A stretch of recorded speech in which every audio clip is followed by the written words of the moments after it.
And so first, in order to understand a little bit about immune therapy, we need to know a little bit about the immune system. And so all of the cells of the immune system are developed in the bone marrow initially, and they come from this initial hematopoietic stem cell, where all of the blood cells come from, including the red blood cells, the platelets, and of course the white blood cells, which are infection-fighting cells, including granulocytes, or neutrophils, which fight fungus and bacteria, B cells, which we heard about, make antibodies which help protect us. They circulate through the blood and protect from viruses and bacteria, and now can be engineered to attack cancer. But the type I'll be talking about particularly are called T cells, and T cells are, again, part of our adaptive immune system. Their job is to recognize other cells that have become infected and try to eliminate those cells. And they come in different subtypes. But what we also have known for a long time is that T cells can also recognize malignant or cancerous cells. And this is an example of a T cell recognizing the melanoma skin cancer cell.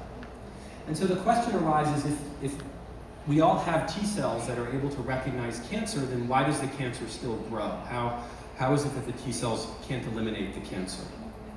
And the reason, unfortunately, is that over time, the cancer cells can learn to evade these T cells. They can alter their surface landscape so that T cells can't recognize them anymore. Or they can secrete factors that end up suppressing the T cells, and the T cells become dysfunctional or exhausted, and they're not able to work anymore. And so the revolution in immune therapy for cancer has really focused on two main areas, trying to overcome this problem with the T cell function in the patients. And one of them is trying to give medicines that can reinvigorate or activate the T cells within the body. This is called checkpoint blockade, and Dr. Weber is going to talk about this in the next lecture. The other option is to take the cells out of the body and try to activate them in some way and change them so that they now regain their effectiveness, and then put them back into the patient. That's called cellular therapy, and that's what I'm going to be talking about.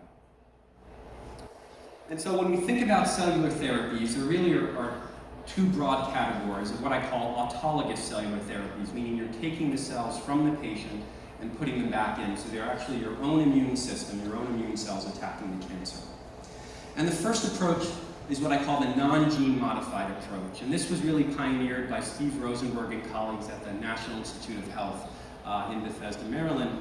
And what they did was actually take out surgically cancer from the patient and try to isolate what are called the TILs, tumor-infiltrating lymphocytes, the white blood cells that were already in there mixed in with the cancer but just weren't effective.